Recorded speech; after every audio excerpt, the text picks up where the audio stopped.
अभी अगला जो एलएलबी स्टूडेंट हैं फाइनल ईयर के या एलएलबी पास आउट कर लिए, उनके लिए राजस्थान में जो ये कंपटीशन की एग्जाम है, लॉ विद्यार्थियों के लिए जो दूसरा दरवाजा खुला रहता है वो मात्र एपीओ का है। पहले आरबीएस भी था, लेकिन अभी जो प्रैक्टिस रूल आया उसके कारण सिर्फ एपीओ का ही दरवाजा खुला है, एपीओ और जेएलओ दो का। तो जेएलओ के बारे में अपन ने डिस्कशन किया, अब एपीओ के बारे में डिस्कशन करेंगे। तो एपीओ की जो एलिजिबिलिटी है वो आप फाइनल ईयर का जो स्टूडेंट है वो भी फॉर्म फिल कर सकता है, और जो जिसमें एलएलबी पास आउट हो चुका है वो भी फॉर्म फिल कर सकता है।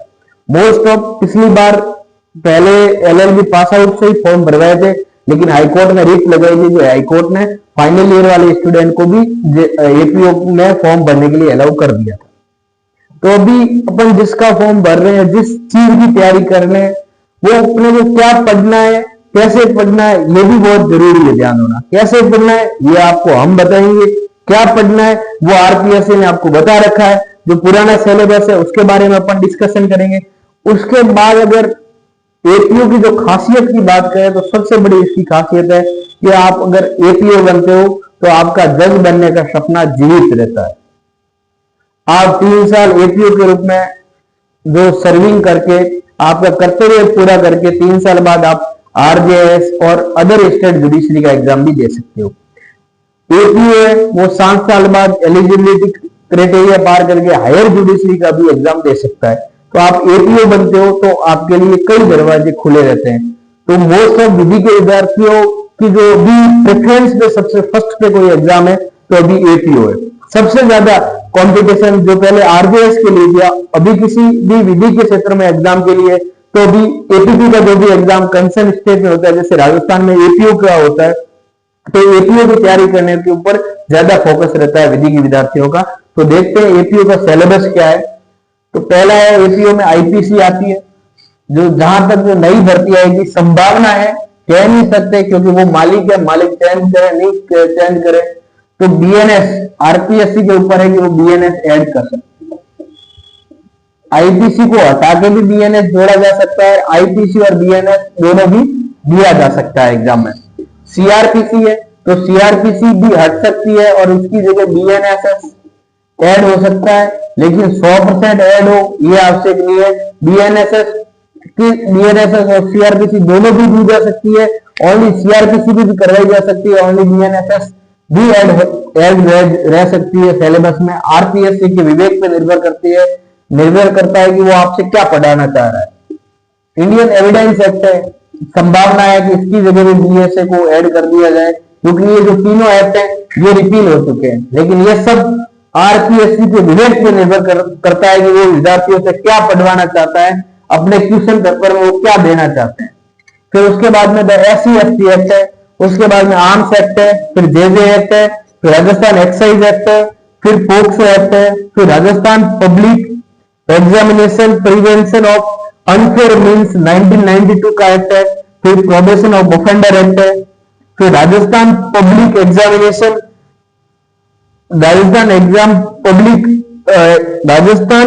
Examination prevention of unfair mean 2022 का एक्ट है, फिर हिंदी और इंग्लिश है। अभी वर्तमान में जेएलओ की तुलना में जो एपीओ का जो सिलेबस है वो बहुत ही कम है, लिमिटेड है। ये भी पूरे एक्ट नहीं पूछे जा रहे, इन एक्ट में भी स्पेशल सेक्शन आपको दिए हुए हैं। तो एपीओ का सिलेबस बहुत ही लिमिटेड है, लेकिन एपीओ में आरपीएससी में आपको 40% मार्क्स लाने होंगे। ये सबसे बड़ा आपके ऊपर चैलेंज है, क्योंकि आरपीएससी भी 40% मार्क्स लाने नहीं दे रही विद्यार्थियों को। हिंदी और इंग्लिश ये इसमें भी कॉमन है। एपीओ का 2 स्टेज में एग्जाम होता है, प्रीलिम्स और मेंस। प्रीलिम्स ऑब्जेक्टिव होता है, मेंस सब्जेक्टिव होता है। एपीओ में इंटरव्यू नहीं है, जबकि जेएलओ में प्रीलिम्स होता है, ऑब्जेक्टिव टाइप एक ही एग्जाम होता है, उसके बाद सीधा इंटरव्यू होता है। तो आपके विवेक से कि आप जेएलओ की तैयारी करना चाहो, आप एपीओ की तैयारी करना चाहो। उसके बाद में जो थर्ड ऑप्शन है, जो पहले बहुत ही करीब था एलएलबी के विद्यार्थियों के, लॉ के विद्यार्थी, अब 3 साल दूर खिसक गया है। वो जो बड़ा जो क्रीम पोस्ट है, जो लॉ के क्षेत्र की सबसे क्रीम पोस्ट है, वो है जुडिशरी। तो आपको अगर जुडिशियल ऑफिसर बनना है तो आपको पहले 3 साल कोर्ट में जाके प्रैक्टिस का जो अनुभव है वो आपको लेना पड़ेगा। उसके बाद में आप जुडिशियल ऑफिसर बन सकते हो, जो लॉ के क्षेत्र में सबसे क्रीम पोस्ट है। मोस्ट ऑफ स्टूडेंट लॉ करते ही इसलिए है कि वो जज साहब बने। यदि आपको जज साहब बनना है तो सुप्रीम कोर्ट की जो नई रूलिंग आई है उसके हिसाब से 3 ईयर एक्सपीरियंस लेना होगा। उसके बाद में आपको ये सिलेबस जो राजस्थान हाईकोर्ट ने दे रखा है वो पढ़ना पड़ेगा आरजेएस के लिए। उसके बाद आप आरजेएस बन सकते हो। तो आरजेएस के लिए क्या सिलेबस है वो डिस्कशन करेंगे अपन। पहला है आरजेएस में सीपीसी, उसके बाद में कॉन्स्टिट्यूशन, उसके बाद में इंडियन कॉन्ट्रैक्ट एक्ट, उसके बाद में है बीएसए, उसके बाद में इंडियन एविडेंस एक्ट। संभावना है कि जो नई भर्ती आएगी उसमें इंडियन एविडेंस एक्ट हटा दिया जाए क्योंकि बीएसए दे रखा है, और क्या पता हाईकोर्ट नहीं हटाए तो इंडियन एविडेंस एक्ट अभी तो सिलेबस में है और अपने को पढ़ के चलना है। उसके बाद में है लिमिटेशन एक्ट, फिर स्पेसिफिक रिलीफ एक्ट, फिर है ट्रांसफर ऑफ प्रॉपर्टी एक्ट, उसके बाद में इंटरप्रिटेशन ऑफ स्टेटस, फिर है राजस्थान रेंट कंट्रोल एक्ट, फिर है फैमिली लॉ जिसमें 2 लॉ आएंगे, हिंदू लॉ और मुस्लिम लॉ। हिंदू लॉ में अलग अलग जो लॉ बने हुए हैं वो है, फिर मुस्लिम लॉ के भी एक्ट बने हुए हैं। उसके बाद में फिर राजस्थान कोर्ट फीस एक्ट है जो इस बार सिलेबस में न्यूली ऐड किया गया था। फैमिली लॉ भी इस बार आरजेएस का जो 2025 का एग्जाम हुआ है इसमें न्यूली ऐड हुआ था। उसके बाद में राजस्थान लैंड रेवेन्यू एक्ट है, ये भी इस बार न्यूली ऐड किया गया था। पार्टनरशिप एक्ट है, ये भी न्यूली ऐड था। ये जो सोगा है ये भी सेल्स ऑफ गुड्स एक्ट है, ये भी न्यूली ऐड हुआ था। रजिस्ट्रेशन एक्ट 1908 है, ये भी इस बार आरजेएस में न्यूली ऐड किया गया था। फिर बीएनएसएस है, ये भी न्यूली ऐड था। उसके बाद सीआरपीसी, तो बीएनएसएस और सीआरपीसी दोनों इस बार पूछी गई थी। संभावना है कि सीआरपीसी अगला जो आरजेएस का आएगा उसमें हटा दी जाए, पर हटाए ना हटाए ये हाईकोर्ट के सब विवेक पर निर्भर करता है। उसके बाद में आईपीसी, फिर आता है बीएनएस।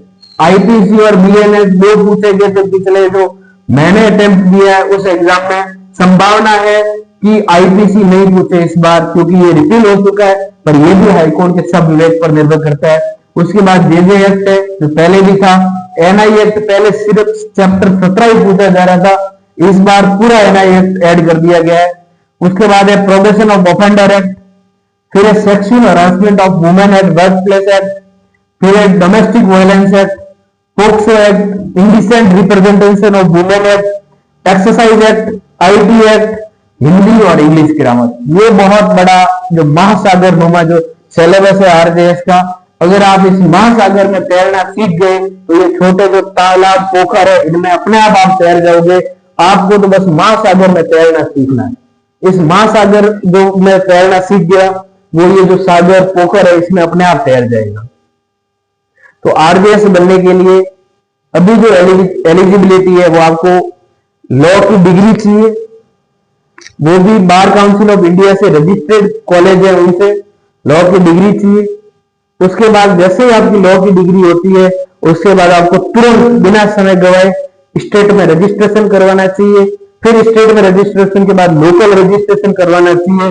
वहां से आपका उस रजिस्ट्रेशन की डेट से जो स्टेट रजिस्ट्रेशन होगा उससे लेकर 3 साल तक आपको कोर्ट में प्रैक्टिस करनी होगी। 3 साल तक जैसे ही आपका 3 साल का अनुभव कोर्ट में प्रैक्टिस का पूरा हो जाएगा आप आरजेएस के लिए एलिजिबल हो जाओगे और आपका आपके परिवार का नाम रोशन करने के लिए आपका जो सपना है कि जज साहब बनो, वो जज साहब बनने का सपना जब आप एलएलबी कर लोगे, 3 ईयर प्रैक्टिस का एक्सपीरियंस ले लोगे तो सपना सच हो सकता है। तो ये 3 जो राजस्थान में जो लॉ के विद्यार्थी हैं उनके लिए 3 मुख्य जो वैकेंसीज है उसके बारे में अपन डिस्कशन किया। लेकिन आज के समय में गड़ाकाट प्रतिस्पर्धा है, बहुत ही ज्यादा कंपटीशन है, तो अपने को जरूरत है स्मार्ट स्टडी की। तो ऐसी कौन सी सब्जेक्ट है जो अपने को तीनों एग्जाम क्रैक करवा सकती है, छोटा सिलेबस पढ़ के तीनों एग्जाम क्रैक करवा सकते हैं। तो पहले अगर आप महासागर में तैरना सीख गए तो ये सारी ऑटोमेटिक हो ही जाएगी। लेकिन कोई विद्यार्थी है कि हमारा मोटिवेशन नहीं बन पा रहा है, कभी 3 साल का अनुभव है, दूर है, पहले एपीओ जेएलओ लग जाते हैं, कुछ आमदनी स्टार्ट हो जाए एपीओ से, फिर एक्सपीरियंस काउंट हो जाएगा, फिर अपन आरजीएस बन जाएंगे। तो उसके लिए अपन डिस्कशन करें। मान लो आपको जेएलओ बनना है तो जेएलओ में पहली जो सब्जेक्ट है वो कॉन्स्टिट्यूशन ऑफ इंडिया है जो आरजीएस में भी सेम है। तो आपको कॉन्स्टिट्यूशन से ज्यादा फोकस करना है क्योंकि ये कॉन्स्टिट्यूशन ऑफ इंडिया आपको आरजीएस जेएलओ दोनों करेक्ट करवा सकती है। बीएनएस है, बीएनएस आपको एपीओ भी बना सकती है और आरजीएस भी बनाएगी, मतलब बीएनएस तीनों में कॉमन है। फिर है बीएनएसएस। बीएनएसएस एपीओ में भी है, आरबीएस में भी है। बीएनएसएस सीआरबीसी के रूप में पूछी गई थी, बीएनएसएस ऐड हो सकती है, आरबीएस में ऑलरेडी ऐड थी। तो constitution of India, BNS, BNSS, ये जो तीनों सब्जेक्ट उसमें बीएनएस और बीएनएसएस ये तीनों वैकेंसीज में है, जेएलओ, एपीओ और आरबीएस में। लेकिन कॉन्स्टिट्यूशन ऑफ इंडिया है वो जेएलओ, आरबीएस दो में ही है। उसके बाद बीएसए, जो इंडियन एविडेंस एक्ट है वो आपको एपीओ भी करेक्ट करवा सकता है, आरबीएस भी करेक्ट करवाएगा और जेएलओ भी करेक्ट करवाएगा। मतलब जो बीएसए है ये तीनों वैकेंसीज में कॉमन सब्जेक्ट है, तो आपको बीएसए पे ज्यादा फोकस करना है। उसके बाद में लिमिटेशन एक्ट है, तो लिमिटेशन एक्ट एपीओ में नहीं है लेकिन आरबीएस में है, तो लिमिटेशन एक्ट भी आरबीएस के लिए कॉमन सब्जेक्ट है। तो आप जेएलओ की तैयारी कर रहे हो तो लिमिटेशन एक्ट पे ज्यादा फोकस करना है, जिससे आपको आरबीएस क्रैक हो जाएगा। उसके बाद में टीपीएस है, ट्रांसफर ऑफ प्रॉपर्टी एक्ट, जो एपीओ में नहीं है लेकिन आरबीएस में पूछा जाता है। तो आप अगर टीपीए पढ़ोगे तो आपको दो एग्जाम का काम हो जाएगा। इंडियन कॉन्ट्रैक्ट एक्ट है, ये भी जेएलओ और आरबीएस दो एग्जाम का काम हो जाएगा आपका। फिर है राजस्थान लैंड एक्विजिशन एक्ट, ये सिर्फ जेएलओ के लिए है। जो स्पेसिफिक जेएलओ की तैयारी करता है उनको ही ये एक्ट पढ़ना चाहिए। अगर उनको अगला एक्ट है राजस्थान टीनेंसी एक्ट है, ये भी सिर्फ जो जेएलओ की तैयारी कर रहे हैं, जो जेएलओ स्टूडेंट है उनके लिए सिर्फ पढ़ना चाहिए। जो Rajasthan registration and staff act है, ये भी एपीओ आरबीएस में नहीं आ रहा, ये भी सिर्फ जो जेएलओ की स्पेसिफिक तैयारी कर रहे हैं उनको ही पढ़ना चाहिए। जेडी है, जो स्पेशल जेएलओ जेडी की जो भर्ती आई हुई है, जुलाई में इसका एग्जाम है, सिर्फ उसके स्टूडेंट को पढ़ना चाहिए। अगला है interpretation and drafting and convincing, ये जो दो सब्जेक्ट है ये आरबीएस और एपीओ में नहीं आ रहा, जेएलओ और आरबीएस दोनों में आ रहा है। मतलब ड्राफ्टिंग एंड कन्वेंसिंग और इंटरप्रिटेशन ये आपको आरबीएस और जेएलओ दोनों में काम आएगा। ये आपको जो आरबीएस की तैयारी कर रहे हैं वो अगर इंटरप्रिटेशन ऑफ स्टेटस पढ़ते हैं तो उनसे जेएलओ क्लियर हो जाएगा, जेएलओ में काम चल जाएगा सिर्फ आरबीएस के लिए पढ़ के। ये ड्राफ्टिंग एंड कन्वेंसिंग है, ये सिर्फ जेएलओ में काम आएगी। हिंदी और इंग्लिश ग्रामर, ये एपीओ, आरबीएस और जेएलओ इन तीनों में काम आती है, और हिंदी और इंग्लिश ग्रामर आपका सिलेक्शन करवाएगी। इसके अलावा आपका सिलेक्शन नहीं हो सकता। हिंदी, इंग्लिश, ग्रामर इन तीनों भी भर्तियां हैं, इन तीनों की बैकबोन है, रीढ़ की हड्डी है। तो हिंदी इंग्लिश है। आरबीएस से आपको 40% मार्क्स लाने से रोकेगी, वो सिर्फ हिंदी इंग्लिश में रोक सकती है। बाकी आप डायरेक्ट लेके उसका जो भी रिजल्ट होगा उसको चैलेंज कर सकते हो, लेकिन हिंदी इंग्लिश में आप क्या चैलेंज करोगे, वो आरबीएस की मनमानी कर सकती है। तो हिंदी और इंग्लिश में जिस दिन आपकी कमांड हो जाएगी, पकड़ हो जाएगी, उस दिन आपके लिए आरबीएस, एपीओ, जेएलओ तीनों बहुत इजी हो जाएंगे। ठीक है, तो जेएलओ में जो सब्जेक्ट है उसमें एक तो इंटरप्रिटेशन एक, दूसरा है Indian contract act, TPA, limitation, BSA, BNSS, BNS और कॉन्स्टिट्यूशन ऑफ इंडिया, हिंदी और इंग्लिश। इतने सब्जेक्ट आरबीएस में कॉमन है। आप जेएलओ में पढ़ोगे तो आपका आरबीएस हो जाएगा, और बीएनएस, बीएनएसएस और बीएसए ये तीन सब्जेक्ट तीनों पेपर में कॉमन है। तो ये तीन सब्जेक्ट आपको तीनों करेक्ट करवाएंगे।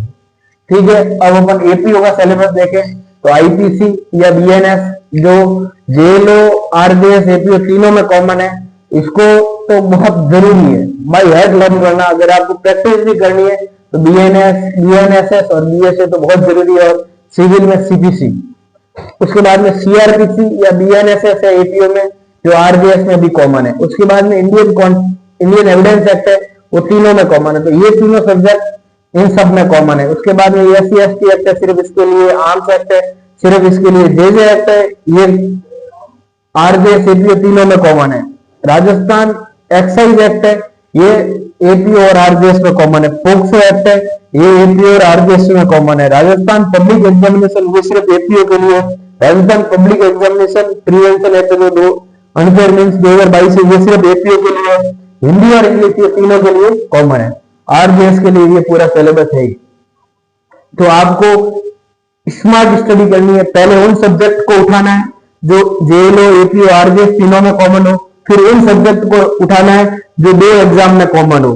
तो फिर सिर्फ जब आप आरबीएस के लिए एलिजिबल हो जाओ तब, या उससे कुछ समय पूर्व की भाई अगला अटेम्प्ट आपका आरबीएस का लगेगा, तब आपको स्पेसिफिक आरबीएस का सिलेबस उठाना है। हमारा खेतर लॉ क्लासेस आपकी जर्नी में पूरा साथ देगा, हर डिपार्टमेंट में साथ देंगे हम। हमारे जो एपीओ, जेएलओ, आरबीएस तीनों में जो कॉमन सब्जेक्ट है उनके लिए स्पेशल बैच 25 जनवरी से स्टार्ट हो रहा है, जिसकी बहुत ही नॉमिनल फीस रखी गई है। आप पर्सनल नंबर पे कांटेक्ट कर सकते हो और जो एपीओ, जेएलओ, आरजेएस तीनों में जो कॉमन सब्जेक्ट है वो पढ़ सकते हो। उस बैच में वो सब्जेक्ट भी कवर करवाई जाएगी जो दो एग्जाम में कॉमन है, चाहे आरजेएस एपीओ में कॉमन हो, चाहे जेएलओ एपीओ या जेएलओ आरजेएस में कॉमन हो। तो जो सब्जेक्ट तीनों में कॉमन है वो भी करवाई जाएगी, जो सब्जेक्ट दोनों में कॉमन है वो भी करवाई जाएगी। जो कॉमन सब्जेक्ट है तीनों एग्जाम में या दो एग्जाम में कॉमन सब्जेक्ट है, उनके लिए स्पेशल बैच हमारा 25 जनवरी से स्टार्ट हो रहा है। आप ज्यादा जानकारी चाहते हो, बहुत ही नॉमिनल फीस है, तो आप 9783392478 पे संपर्क कर सकते हो या 7976461683 पे भी कांटेक्ट कर सकते हो हमसे। हम स्पेशल आरजेएस, एपीओ, जेएलओ के लिए जो कॉमन सब्जेक्ट है उनके लिए, जेएलओ एपीओ या एपीओ आरजेएस, जेएलओ आरजेएस के लिए जो कॉमन सब्जेक्ट है उनके लिए स्पेशल बैच लेकर आ रहे हैं, जो 25 जनवरी को 25 जनवरी 2026 को स्टार्ट हो रहा है। आप रजिस्ट्रेशन करवाइए, बहुत ही नॉमिनल फीस में आपको तीनों एग्जाम की तैयारी करवा ली जाएगी, क्योंकि मोस्ट ऑफ के जो सब्जेक्ट है वो कॉमन है, 2-4 एक्ट हैं जो अलग से है, वो आप अलग से भी स्वयं के स्तर पर भी पढ़ सकते हो। तो आइए थिएटर लॉ क्लासेस के साथ अपन सब मिलकर अपने सपनों को पूरा करते हैं, आपके सपनों को नई उड़ान देते हैं। आइए पधारिए थिएटर लॉ क्लासेस में, बहुत ही नॉमिनल फीस में आप 25 जनवरी से जो हमारा बैच स्टार्ट हो रहा है उसमें जो जुड़ सकते हो, और ज्यादा जानकारी के लिए आप इन नंबरों पे कांटेक्ट कर सकते हो। धन्यवाद।